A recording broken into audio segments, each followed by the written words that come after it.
All right, guys, welcome back to the Optimize You podcast. Alex and myself, we're going to go over answering questions that you guys asked, whether they were from social media, our Facebook groups, whatever it is. We asked you guys to ask questions, things that you really wanted to know answers about, nutrition related, health, mindset, etc. If you guys asked it, we are going to answer it. So we picked a few from a lot of the ones that you guys asked today. And if we have some time left over, we might jump into some bonus ones at the end here. But first of all, before we jump in, Alex, how you doing, my man? Dude, Matt, I'm pumped for this one. Always pumped to chat with you, man. It's been a good week. I'll be quite honest with you, man. This has been probably the best last few weeks that I've had in a long time. I feel like I finally morphing into that authentic version and just kind of finding my true passion and purpose in life, which is exciting. So I'm pumped to go at this, help some people today. And how you been, man? Great, dude. It sounds like you had some light bulb moments, right? Those are always great. Those are phenomenal. Those are the light goes off and you're like, oh man, okay, that's what I've been looking forward to. That's the stuff that lights me on fire. And when you have those every once in a while, because I know the feeling, like when you have that feeling, dude, it will reignite you. I know we always talk about motivation with our clients and things like that, but I think this is slightly different. This is purpose driven. This is, before we even hopped on the call, we were talking a lot about clarity. It's about clarity. And it sounds like you got that from a trip you just recently did in Vegas, right? Oh yeah, dude. Yeah. So much clarity.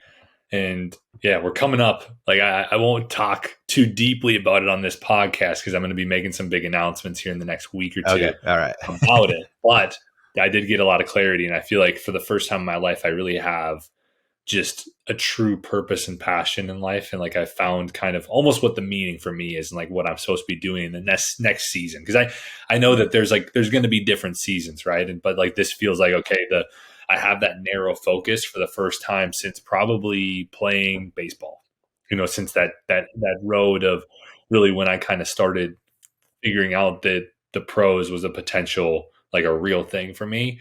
And I had that narrow focus to really push in action to get there. And so that clarity's definitely helped. And just that last weekend that I had, I'm getting help with my business gave me almost that permission that I needed to really go at this. And also to have that balance within my life to really enjoy and show up as the best version of myself. Because I think that one thing that I've been trying to be a lot more intentional about the last 2 to 3 weeks is just really doing more things that I actually enjoy doing, which has been me scheduling in more time for golf, me scheduling in other things that I like doing, which I think gives me that energy to show up as the best version for these podcasts, for my family and for my friends and for my clients. Totally, dude. We were talking about it before. It's the difference between us just coming out and saying something and just talking, or us actually bleeding it and it coming out of our pores and it's oozing from us. There's a total different scenario, and there's a totally different situation that, versus when somebody is really feeling like that versus, man, I'm stuck, I'm struggling. The pessimistic mindset starts to come in, or lack thereof. It's totally different when you're on fire and you truly believe what it is that you're doing, man. You can find enjoyment in it at the end of the day. So I'm pumped for you, dude. I feel like I found it and I didn't find it yet, but you had a nice, I guess, last 7 days here where some light bulbs went off, and I'm pumped for you, dude. I appreciate it, man. It feels like it kind of on that topic of, coming out of your pores. I heard somebody, I think it was Ed Milet, said one time about so there's so many people out there that try to make others believe that they believe, or no, that they try to make others believe something. It's they want you to believe it, but really what you want people to get, which I think when you get that excitement, you get that passion for something, is trying to get others to believe that you believe what you're saying. And okay, I believe this shit, because that's the real thing is if people know that you're passionate about it and that you know that this is going to work for them, or that that I can help you, or that we're going to make an impact with this podcast. If people hear us talking and they're like, oh man, that's a guy who has belief, or, Matt has tons of belief on this topic. I got to try this shit out that he's talking about. It allows us to make a bigger impact on everybody. So, but with you, I saw your post about the burpee fishing, the burpee challenge. How did that? I didn't see, you didn't have you doing the burpees though on the actual video. So what's going on there? Oh, I did. I did. I don't know if you I Oh just shit! fast forwarded. It's at the end. I did all Oh, 50, man. I did them. I did them. I had to own I up, guess so I put them on there. I You must probably not have just saw watched the the whole video story. then. That's on me. Yeah, you probably just watched the story, which clipped off at Oh, like okay. 15 seconds. It's like a 90-second video. But yeah, I do them at the end, man. They I had to, and I don't cut away from the screen. I actually had my mom film it for me when I dropped my boat off at the end of the day. It was like, Mom, here's what I did. I still have to do 50 burpees right now before I take off. Like, can you film me? And then we just did a little time lapse and put it on there. And the moral of the story is I need to catch more fish next time, basically. But yeah, man, it was a way to ingrain and kind of gamify two of my favorite things. And I said, hey, I'm going to start the day with 100 burpees. Every fish I catch is minus 10 from my total. And so I caught 5 fish on the day. I had 50 burpees at the end of the day. And I did it. I wanted to do that challenge on a tough lake too. That was a challenge to catch fish on a super busy day. There's a ton of boats out there. I'm one of probably 50 plus people fishing for bass specifically. So you can imagine it's very, it's not as easy as it seems. So, and that was part of the challenge. I was like, I'm cool with not catching a single fish. It would suck, but yeah, man, it was fun. We'll have to do it again, or I'll pick a different movement next time. Maybe it would push ups or something. I just threw Burpees are. myself in the fire with the burpees on the first one. How long did it take you to do 50 burpees? Good question. I don't know. I could go back and watch the video, but my goal was to do them continuously unbroken. So not like stand there, put your hands on your knees. Like I had to pick a pace regardless of how slow it was. I had to keep that pace through 50 and, started cramping near the end, dude. Not gonna lie. I felt like my hip flexors and lower abs are cramping, but I was like, I'm being filmed right now. I got to keep going. Act like it doesn't hurt. But yeah, man, it was fun. It was a good time.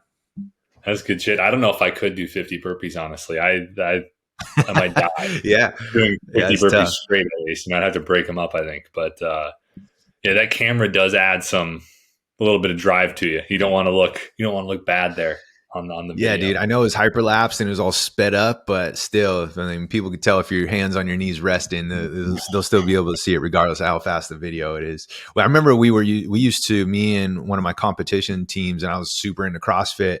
We would warm up the day with 100 burpees. And so you would perform them at a continuous pace. And the goal was to not break pace. So you could pick the slowest pace that you wanted to. And on average, it would take, if I remember right around like 5 and some change, 5 minutes, like 5.5 minutes to do it. So 5.5 minutes of continuous movement. So anybody out there want to do 100 burpees straight without breaking pace, it's probably going to take you somewhere around there, right? It's going to take around the 5 to 6-ish mark, depending on how long you rest in between each one. But I'm going to pick a different movement next time. I'm going to do maybe like push-ups or something, or maybe sit-ups. I don't know. Yeah. Make it a little bit easier on yourself, man. That's yeah, exactly. Threw myself in the fire on day one, but it was fun, man. I liked it. I enjoyed it.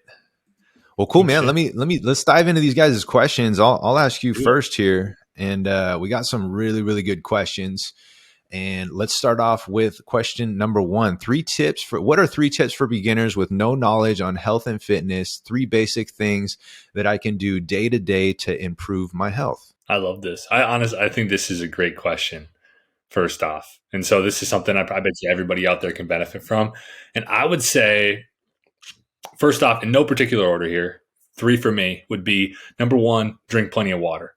You know, and this is like shoot for at least half your body weight in ounces daily, or work up to that amount. I mean, there's plenty of people who probably aren't even in that ballpark. And so make sure if you are that person, work your way up, maybe 10 ounces, 12 ounces of water a week until you get up there. That's number 1. Number 2, get plenty of steps in. I think this is like something that anybody can do. Meet yourself where you're at, like we talk about. And, you know, if you're currently getting in, let's say, because I like to kind of break it up. Like some people like to go by steps. Some people like to go by amount. Like if you're somebody who's getting 2,000 steps in, let's go up to 3,000. If you're somebody who's getting 5, let's go up to 6. Try to work your way up to at least, I'd say 8,000 steps a day. And that is going to be just an amazing thing for health, sleep, energy levels, really everything it's going to impact, just like the water. And then number 3 for me would be to really prioritize your sleep heavily. I think this is something that is a game changer for me when I finally went from sleeping like complete crap to actually transforming my sleep. The change in energy, the change in mood, the change in just like my cognitive function and productivity throughout the day just went through the roof. And so I would say, like, when it comes to habits around sleep, some different things that you could do just to give an idea, and keep in mind, like, this is going to be dependent on each individual person out there, but just to kind of give you some blanket stuff is, one thing you could do is just shoot for increasing the amount of sleep. If you're somebody who gets 4, 5, 6 hours a night, try to work your way up to 7+ hours a night if it's possible for you, or try to maximize the amount of sleep you are getting. Keeping a consistent sleep schedule, trying to go to bed and wake up around the same time can be a very, very beneficial thing to like dial in your circadian rhythm, or that 24-hour clock that our bodies run on. It's going to be a lot easier to go to bed, stay asleep, get up feeling rested in the morning when you do that. And the last thing I would say, and this is one that I think everybody can start with, is to develop a nighttime or wind down routine. So for me, what this consists of is having a hard cutoff time, whether that be 30 minutes before bed, whether that be 2 hours. If you can do 2 hours and get away from mental stimulation, stress, screens, stuff like that, it's going to really help you just your body relax. I think that one of the biggest things that causes people to have broken sleep or not get to sleep at night is stress, and not giving themselves enough time and their body enough time to relax before bed. And so I would recommend doing that. And so those are my 3. What do you got for us? Those are great, man. And we share a lot of those in common. So what I'm going to do is I'm going to give some additional ones, right? Because the steps for sure, absolutely. Hydration, half your body weight in ounces of water. What you talked about, sleep, is like you hear some of the people at the highest level. And I've heard multiple top tier athletes specifically saying that the differentiator between them, cutting out their competition or getting that slight edge is sleep, and how important it is. I think us as just kind of average Joes, we always just think like, oh, I can operate off a lack of sleep. I've done it before.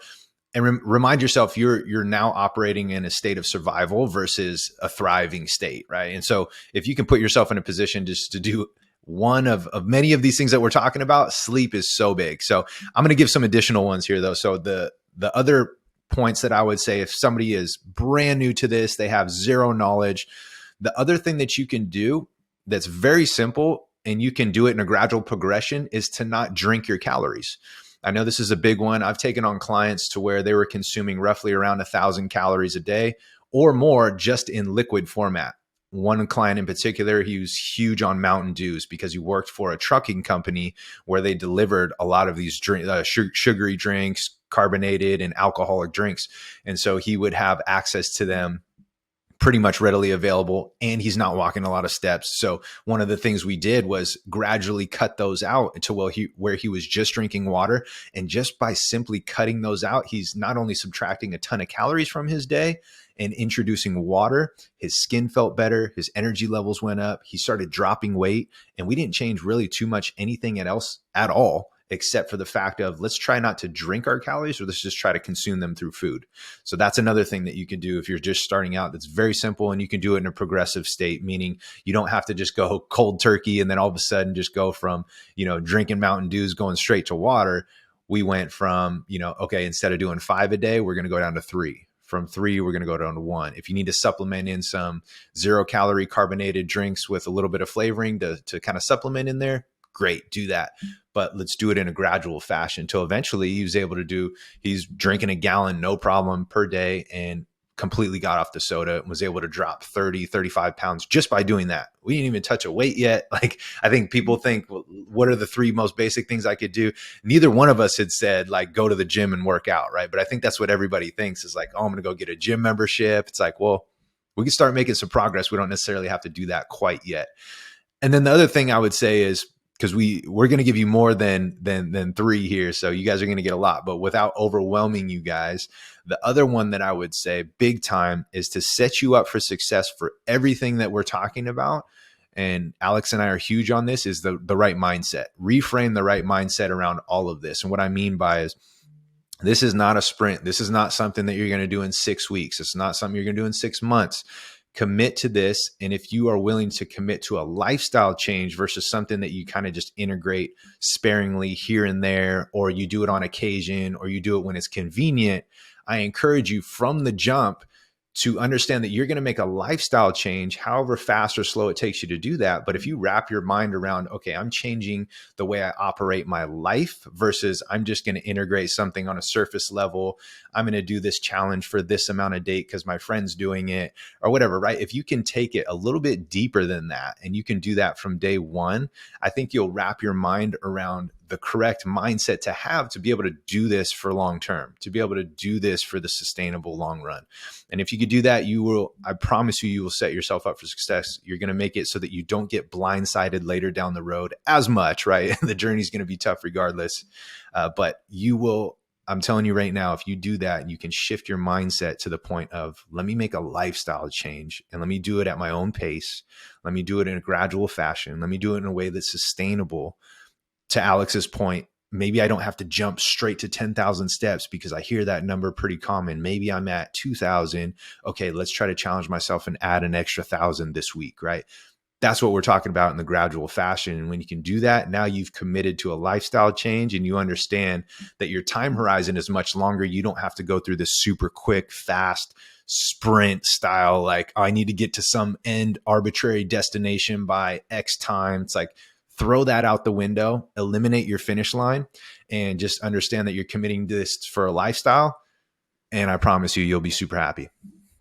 Dude, those are great additions, man. I think that the adding or the getting rid of the drinking calories is huge. And what you said on there, like, it's like people would think that we're going to go directly to workouts, because I think that there's so many people out there that think that like that's like 75% of the coin, right? It's like, oh, well, I'm not working out. Like, and like, it's, I mean, you don't have to, let's be honest, it's going to help you, you know, being able to build muscle or being able to get in the gym, being able to increase that movement through that is going to help. It's never going to be a bad thing, but it's these little simple tweaks that you can make. Like just as simple, like you said, as like dropping from 5 Mountain Dews to 3 a day. That gets rid of a solid 300 calories a day. And it's like, oh, that puts you into a calorie deficit for some people where it's like, I'm just kind of doing the same.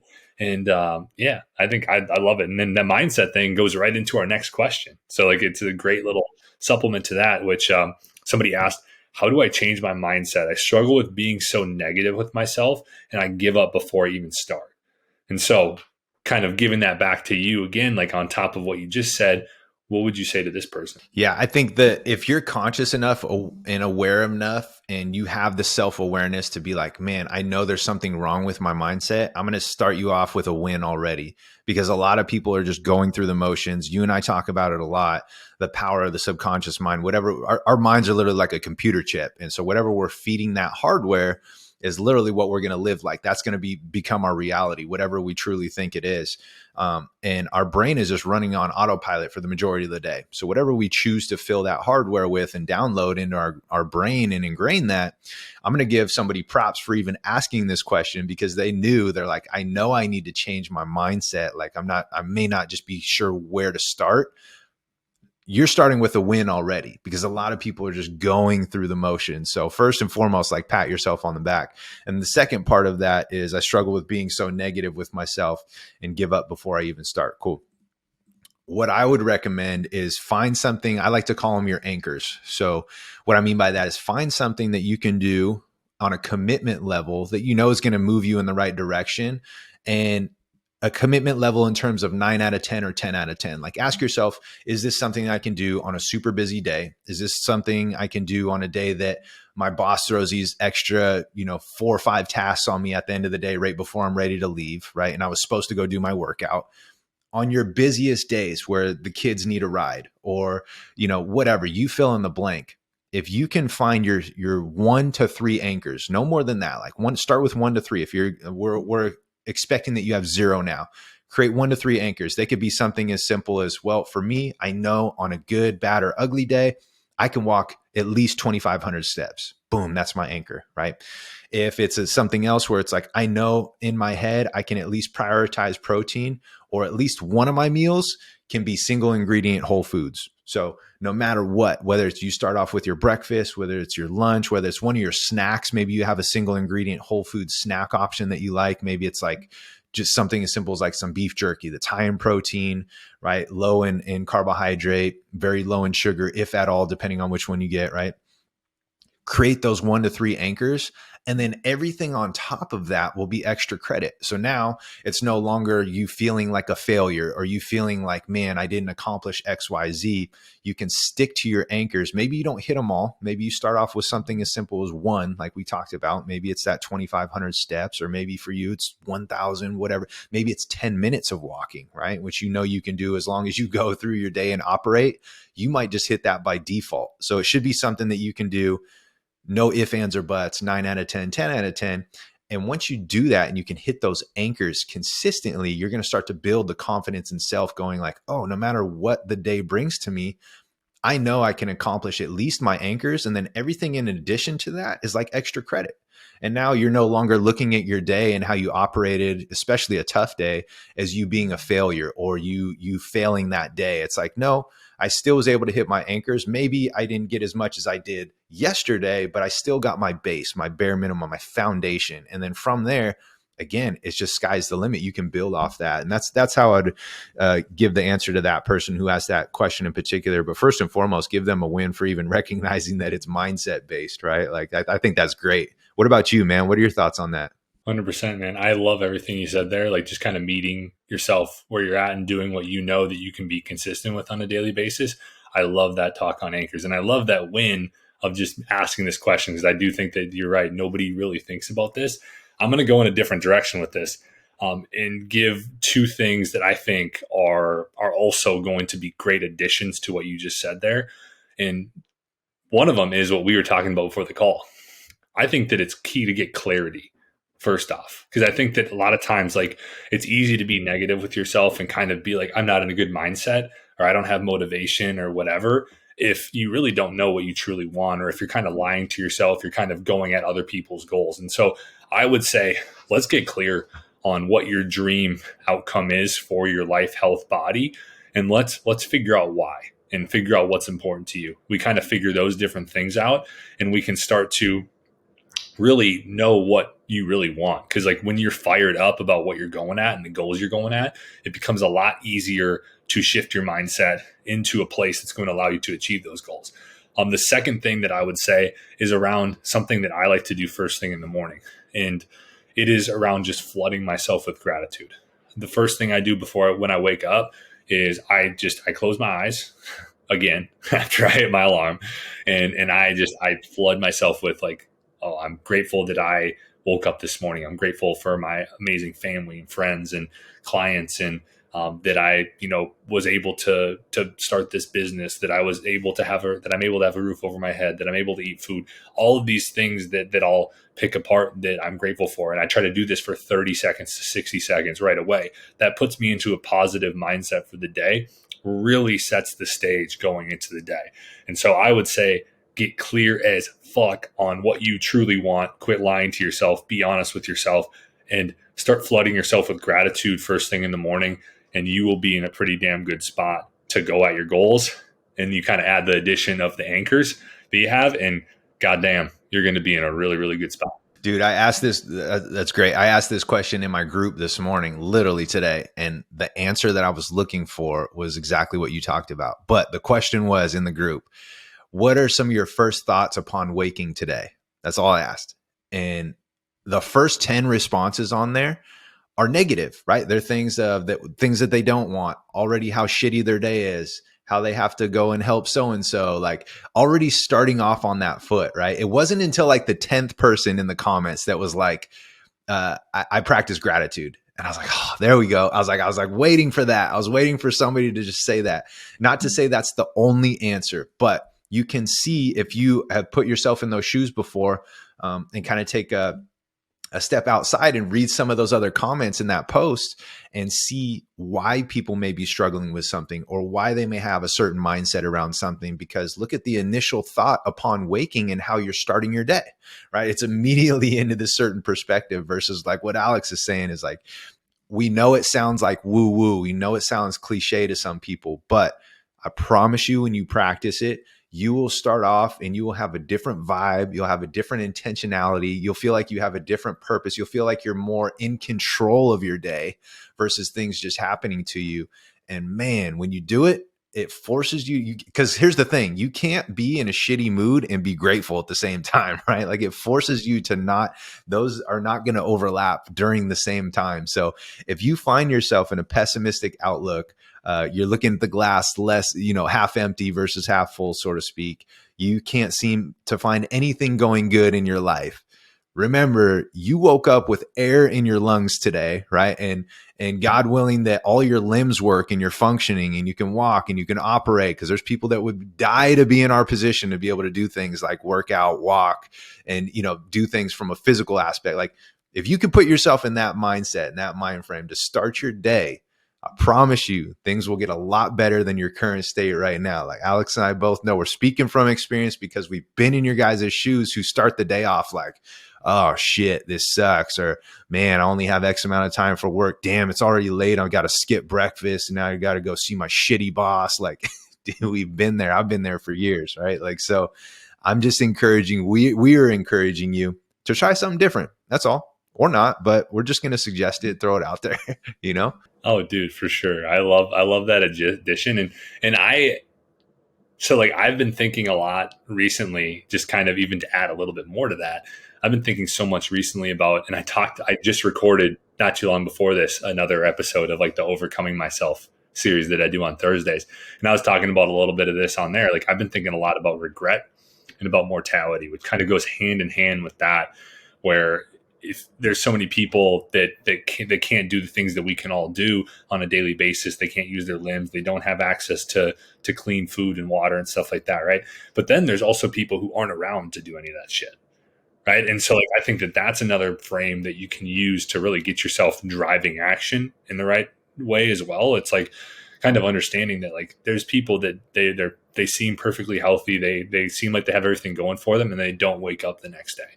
And so if you can get that frame going and you can start to understand that you're not guaranteed another day and that you might as well be grateful for the one you have and just go at what you actually want to do, go at your dream outcome, go at the life that you want to live, you're going to set yourself up for some pretty good shit.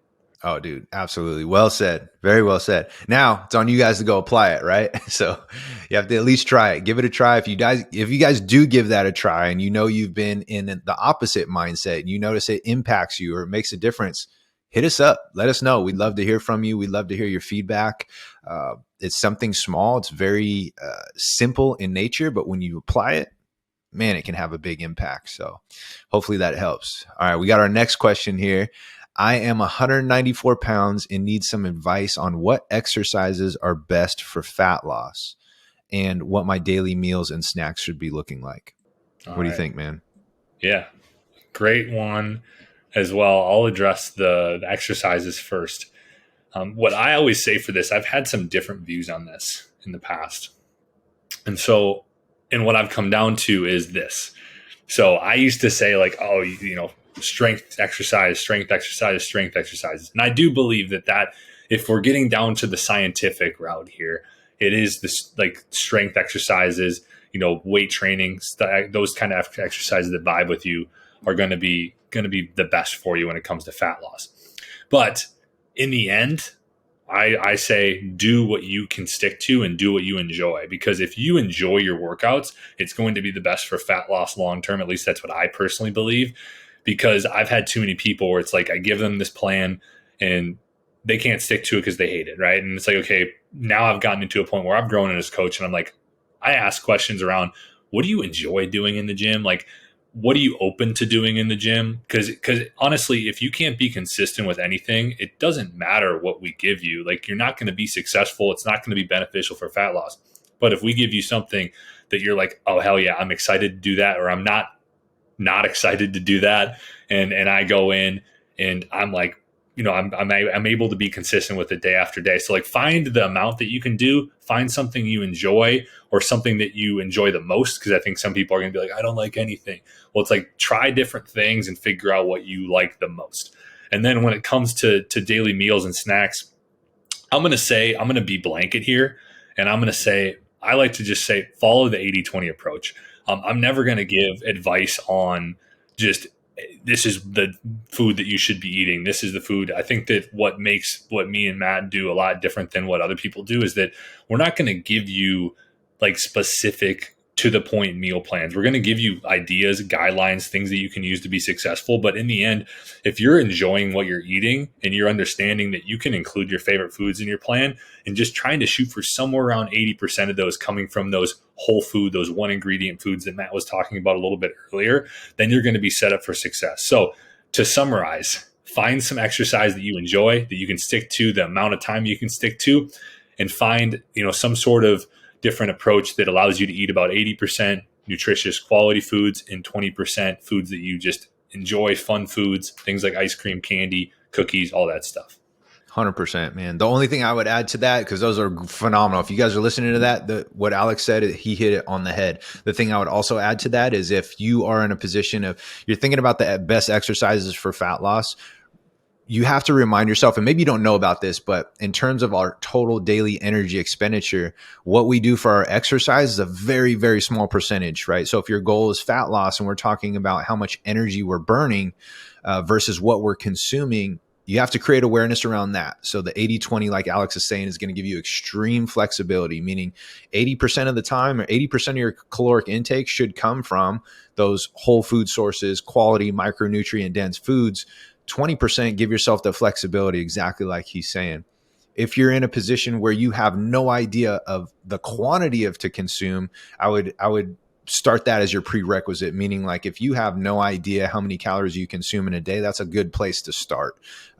If you're totally against counting your calories for whatever reason, don't let that like bog you down or hold you down. There's other ways to go about doing it. Maybe instead of going at 80-20, you might need to go like a 90-10 if you're choosing not to create that awareness around what you're consuming and you don't have no idea with portion control and things like that. But knowing how much you're consuming versus how much you're burning is going to be extremely important versus fat loss. Because like Alex said, we need to put you in a caloric deficit. As far as best exercises, Alex hit it on the head. Choose what you're going to do, right? It's the same thing from the diet standpoint. Like what's going to be the most sustainable for you? I can give you the best exercises in the world. But if you are not going to adhere to them, or they're going to be a challenge for you, or you're going to have resistance, or there's going to be friction, or you don't look forward to it, I'm going to take the exercises that may be not as beneficial or, a lot less bang for our buck, but your adherence is better. We're going to take that all day, every day, right?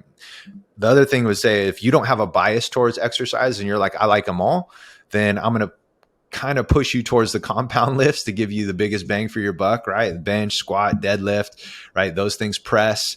And if you can do those, the reason for that is because instead of like an isolation movement, like just a bicep curl, that's great. Biceps are cool and they look good. They feel good. We all like to get the pump. But if we can get more muscle groups moving together simultaneously, we can get a bigger bang for our buck, and we can build more muscle, which in turn, if that is your goal to burn fat, to do that. But even before that, we have to get you going on some of the basics, the fundamentals, and things that you're actually going to stick to. They might even be body weight exercises, right? That's totally fine too. If your adherence is better with those, I'm going to program those for you, right? Versus me giving you some complex movements you don't quite have the equipment or you're not quite familiar with yet, or you don't have the technique down or the fundamentals. Like we're going to start with moving your body really well first and foremost. So I would say don't be necessarily concerned with, that exercise. And that's the thing with social media too, right? You're going to see guys on there that are like, do these ab exercises to get abs. And it's like, well, yes, those technically will build the foundation, the fundamental of the actual ab structure. That's fine. That's great. They're not lying, but you won't be able to see those if you don't have your nutrition dialed in, right? So take those with a grain of salt. And I think our overall arching suggestion here would be do the thing that is going to drive the best adherence from you, and pick the amount of days per week that you feel like you can commit to. Back to what we first talked about, for a lifestyle change. How many days per week are you willing to commit to doing a workout for the rest of your life? Not just the next 6 weeks, not just the next month, but for the rest of your life. And it'll change your answer of going from, I could do 5 or 6 to, maybe I can only do 1 or 2. Okay, cool. Let's start there. And if you can prove to yourself that you can do that, then you can start getting fancy and building off of that. But I would say start basic, start fundamental, start mastering your body weight, take it into exercises that you enjoy, and things that you actually have fun with and look forward to. And man, sky's the limit. Hell yeah, dude. I don't have anything to add on that. I think that was a great addition. I totally I went off base of like I totally forgot the person was fat loss after I started talking about exercises, and so like I was like on No, dude. 180, but then you added the good just addition of like you got to make sure you're in a calorie deficit too. First, so I love that, and this next question is really up your alley. I would say Okay. you're a home gym guy, and so Yep. this is the question. I'm looking to start my own home gym. What would you recommend I get first? I love this question. I actually get this question a lot. I pulled this from multiple people. They ask the same question. So those of you in my group, those of you on social media that ask this question, uh, and depending on when you ask me, if you asked me for like 5 years ago, my answer probably would have been different. But now I'm just going to assume that you are going to get a piece of equipment. Let's just like have that as the base and the foundation. And you're going to do something additional into body weight exercises. So you're like looking to buy your first piece of equipment. You've cleared out some space in the garage or in a room in your house. And you're like, I want to get some equipment. I want to add some external load or some resistance to my body. I'm just not quite sure what to get. I'd get either a kettlebell, a single kettlebell would be great because of the versatility. I'm thinking versatility wise, like if you're going to get one piece of equipment, you better be able to use it for like 10, 15, 20 different exercises to give you some variety, to expose you to multiple different types of stimulus versus just doing the same exercise with the same exact weight every single day. So I'm looking for variety. How can we implement different things throughout the week to give you the stimulus that we're going for, right? We've got to be able to change it up so you're not constantly adapting. And you guys see this all the time.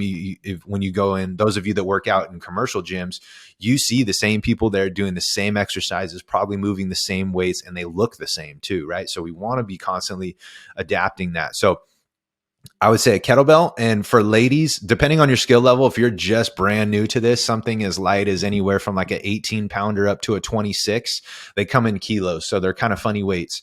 And then for males, anything from like that 20, low 20 range up to, I would say no higher than like a 35 to start off with would probably be really good. If you're a little bit stronger, right? If you're a little bit more advanced, you could probably get away with like the 44 kilo or 44 pound up to like a 53 max, like no heavier than that, because you're going to limit yourself on what you can do. That mid range is like the sweet spot. And then the other piece that I would put simultaneously with that is a set of adjustable dumbbells. If you have the money, a couple $100 to get some adjustable dumbbells, the amount of things that you can do with those is ridiculous. Like my dad asked me the same question, and I recommended him to get the Bowflex adjustable dumbbells. And the amount of things that he can do, he also got a flat bench, but the amount of things that he can do with just those dumbbells and a flat bench, you could do full workouts. I know we talked about like compound lifts before and bench, squat, deadlift, those things. You could do all those movements with dumbbells, and they're actually easier fundamentally to learn with a set of dumbbells versus a fixed barbell where the only thing that has the ability to adjust is your body, which makes it more difficult. If you can move the dumbbells, since they're individually based, you can, and a lot of stuff can be unilateral. You can maneuver your body around these dumbbells and move the dumbbells around you. It makes it easier to get in position. So a set of adjustable dumbbells would be ideal. That would kind of be like the gold standard if you can do that. And then the third thing I would put up there, if you're choosing between these three and you wanted something a little bit more budget friendly, is a set of resistance bands. They come in sets from like a resistance from 5 to 10 all the way up to like 55, 60, or even heavier, depending on what you're looking for. Those of you that are already my clients, you know I already send you a travel band pack when you come on with me. And the reason for that is so that I know that wherever you travel, regardless, as long as you have a doorway, you're going to be able to get an awesome workout in when you travel, right? And so I'm trying to eliminate excuses for you.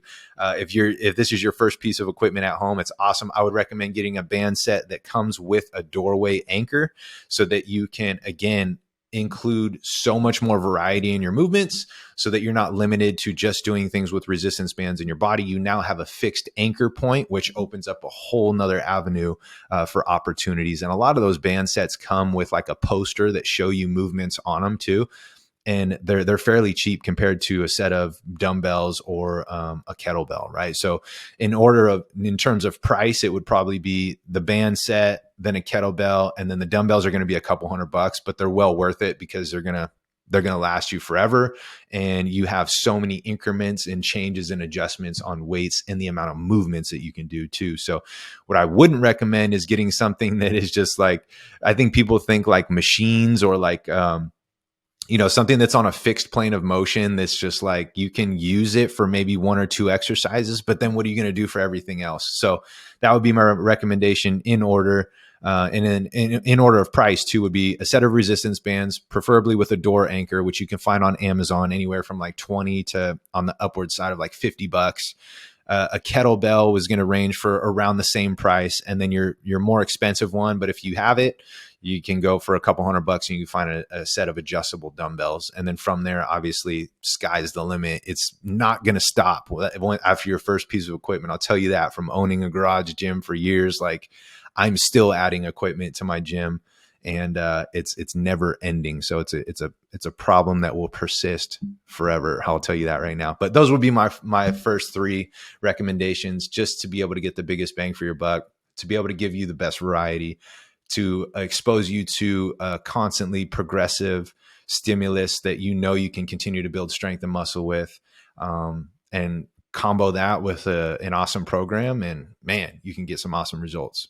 Good shit, man. I wouldn't add anything to it. I think you said like everything, like what I have, that was the biggest game changer for me was adjustable dumbbells. I got them during COVID when our gym closed. And I was like, all right, adjustable dumbbells. And then I got a bench. And I think that, like you said with your dad, like that bench opens up even a lot more options for you. So if you can get some sort of adjustable bench, that I think that would be maybe the next step, would be just, if you get those resistance bands, which I think everybody should have a set of resistance bands. Like at a bare minimum, you set yourself up for so many awesome things that you can do at home, because let's be honest, not everybody always wants to go to the gym or has the time to go to the gym. And so at least when you do have a set of, which I get mine for $25 on Amazon, right? It's $25. Like, it's a great investment, and they have like 5 different levels of it, so you can continue to progressively overload. You're not doing the same thing over and over again, like you were chatting about there, about some of the people you see who are doing the same movements, the same weight, the same thing for like years on end, and you don't see any differences. That's because they're not progressively overloaded. So continue to build that up. But yeah, man, I think you nailed it there. I wouldn't add anything at all to that. Awesome, dude. That takes us into our next question, and this is up your alley. I struggle with perfectionism. How do I fix that? Yeah, I love this question. And I'm going to give advice that you gave on the podcast a little while back, because I think that this is something I've started telling all of my clients, and I've taken to heart as well since we had that first chat on the podcast. What was that, a few months ago? I guess it wasn't too long ago, but probably a few months ago. And so you chatted about how, you talked about a ledger. I like to envision in my mind of it as like a scoreboard of, one side of the scoreboard is the things that are serving you throughout the day. The other side of the scoreboard is things that are not serving you. And knowing that everything that you do is a habit throughout the course of the day. No matter what you're doing, you have some sort of habit that is either serving you, it's not serving you, or it's neutral. There's going to be some things that really, they just don't fall on either side of them, right? We just do them. And so understanding that you are putting points towards each side of that scoreboard throughout the day. And I think that mindset of that, just by the end of the day, looking at the score and how many things do you have on the side that's serving you, how many things do you have on the side that's not serving you, and understanding that if there's more on the serving you side, that was a win. I think that's the best piece of advice I've personally ever heard when it comes to perfectionism and all or nothing mindset, and like kind of reframing that whole thing. And so I'm going to give advice about you. Like, I think this, like, you gave the best tip I've ever heard on this. And it's greatly helped me, and it's greatly helped some of my clients as well who have struggled with this. And so that would be my thing, is just understanding you're never out of it, right? And if you can kind of really embody that 80-20 mindset that I talked about as well a little bit earlier, and understand that like perfectionism is really impossible to do anyway. And so like, if we can just be a little bit better every day, and we can just understand that like there's always going to be things that every person has that don't serve them. And if we can just have more things that we're doing that are moving the needle towards the goal that we're after, we're going to be in a pretty good spot, and you'll slowly shift it. It's not going to be this one thing that just this whole mindset shift that happens one night and you're like, oh man, I don't think about this anymore. It's going to be something you got to continually remind yourself of. And maybe you have a reminder in your phone at the end of the day that says like, did I win today? Right. And win is just, it could be you did 50 things that served you and 49 things that didn't serve you. That's a win. Right. And understanding that little shift can be the game changer, I think, that can really get you past this. Absolutely, dude. I agree 100%. And it's, I think Oregon football says it too, is their whole saying and their slogan is win the day. And when you can do that, we always talk about those days will add up to weeks, weeks to months, months to years, right? And that's how you win in this game. That's how you do it. I think it still gives you it should allow you to take the pressure off if you are somebody who is a perfectionist to not absolutely win every single little micro win throughout the day. You're gonna miss a lot, right? You and I both played baseball, so it's like 3 out of 10, and you do that for your career, like you are in the Hall of Fame, right? You are gonna fail 7 times. You're only gonna be successful 3, and that's gonna be considered a success in the sport of baseball. Like that's why I love that sport. I've learned so much of it mentally from the mental aspect of it that I take with me now into today. And those of you that have played baseball know how hard it is to hit a round ball with a round bat. And so those of you that do have a perfectionist characteristic or aura or, personality about yourself, it is a blessing and a curse. And I would say the clients that I have that have that tendency and they're so hyper focused on every single little data point that they have throughout the day, I use that to their advantage because I want them to use that as a blessing, meaning use that to be able to hyper control on the things that you can focus. And then I also challenge them and I like to throw a wrench into their day as well, right? Meaning, hey, this was your target that I had you for today or for the week. I actually want you to hit this. So I throw a curveball at them. Or if they're too perfect and they have some vacation or travel time coming up, I say, hey, I need some pictures of you eating some pizza and some ice cream and your favorite foods when you're gone. I need to see some pictures. Send them to me in the message chat. Calorically, I don't really care what they are. I need to see you mess up a little bit. Right. And I have people people are taken back when I tell them to do that because they're so hyper focused on trying to hit their numbers that I provide and their macros that I prescribe for them that they do it so perfectly that I need them to understand that it's okay that they don't have to be 100%. And just like we were talking about, like Alex was saying, as long as you win the majority, you're going to be good. And if you can do that on a consistent basis, Alex and I are both going to program stuff for you and allow you to say, hey, you don't have to have this food and you absolutely can have this food. We're going to allow you to make your choices, but we're going to give you some parameters and some guardrails. And when you can do that, you understand that you don't have to be perfect with this game and you can still track and progress and make phenomenal leaps and strides and bounds in the right direction. So yeah, don't worry about being perfect with it. I would say if you do have that perfectionism, use it to your advantage to hit as many wins as you possibly can. But also have that other side of you that if you get a wrench thrown into the ball game, like it's okay. You're still going to be able to win the day. And when you can settle with that and you can deal with that, man, the game starts to get really fun for you. You can start to include things this is on a side note, but from a business perspective, Alex and I were just talking about before we hopped on. I think you mentioned it even on the podcast. We also have to do stuff that we like to do and enjoy as well. Like Alex loves playing golf. I do too. So he has some tee times already scheduled today. I know that for sure. So he's getting out there. He's not working, from 6 a.m. all the way until midnight and then falling asleep for 4 hours and then doing it all over again. He has the ability to do that. But in order to we're always thinking about the long game. So do some things that you're going to be able to enjoy. Understand you're not going to ruin your entire day. You're actually going to help set yourself up for success to be able to do this for long term. And I have no doubt that you won't regret it if you take that approach. So hopefully that made sense.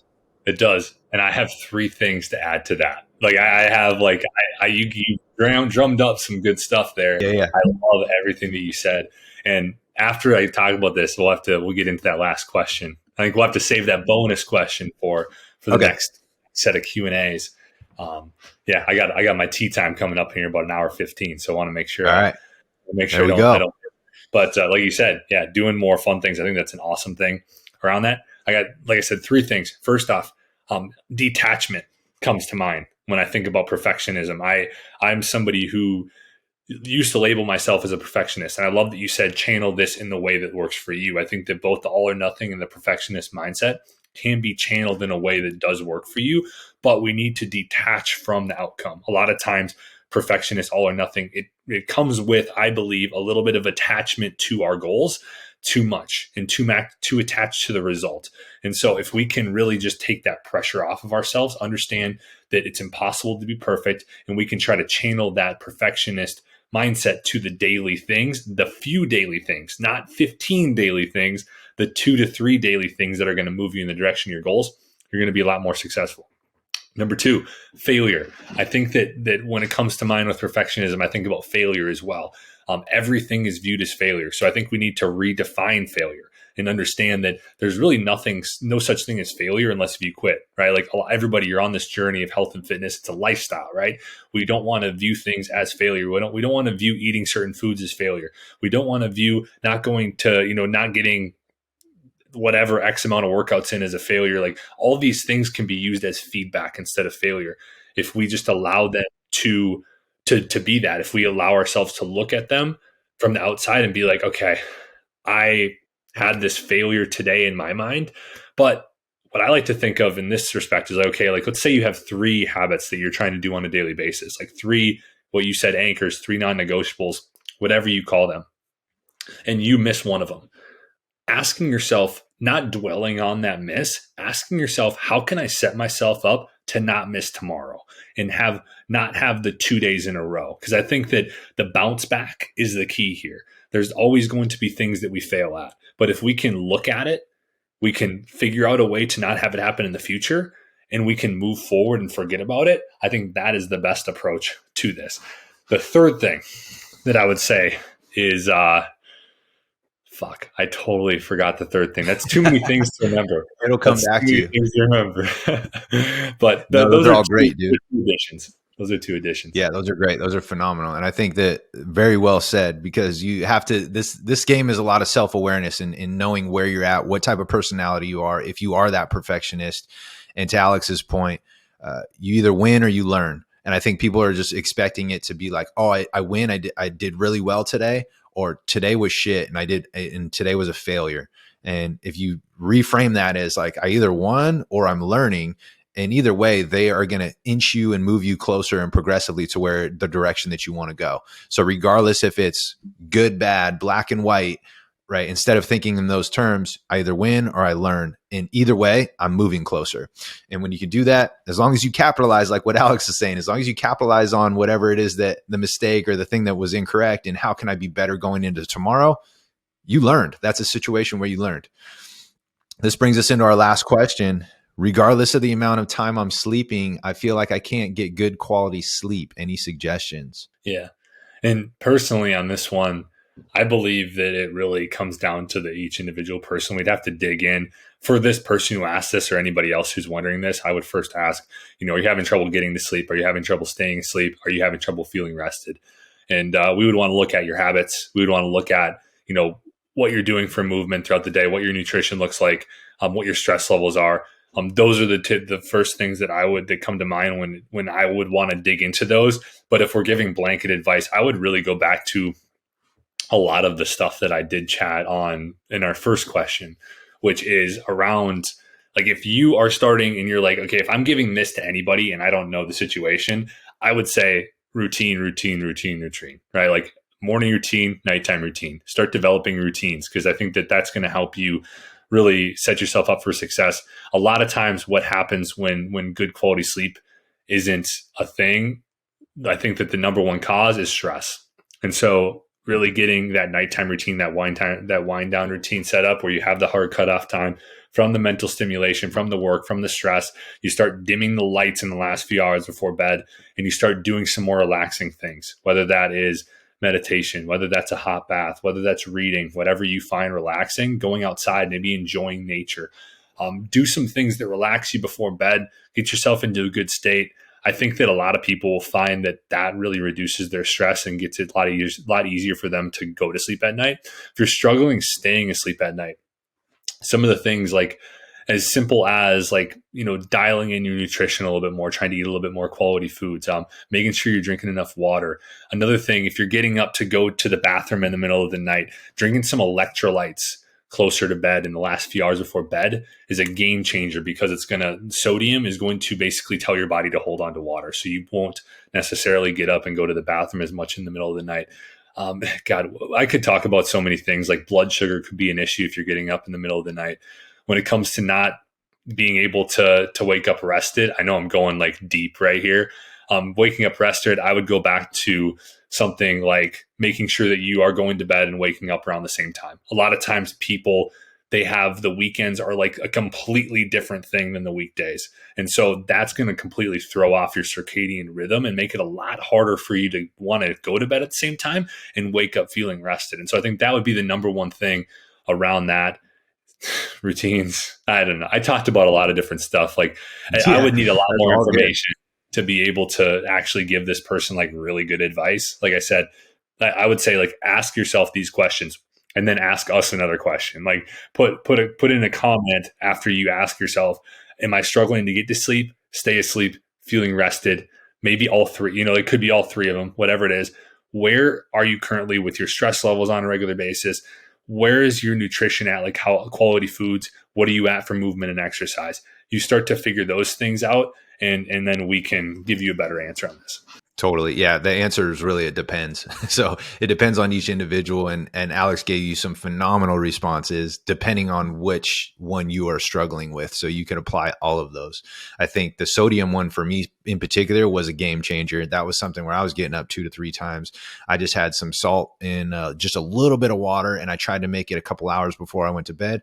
I don't get up at all now, whereas I was getting up 2 to 3 times frequently throughout the night. And that's my fault because I'm pushing my eating and drinking window back even further before I decide to be lights out. One thing that I like to do and implement with my clients that works well is something called the 3-2-1 method. Very similar to what Alex was talking about, but this just gives you some structure with it. So 3 hours before bed, you try to shut down digestion, eating, food, drink, and that includes drinking. You can sip small a little bit, but try to have that 3-hour window before you actually are lights out.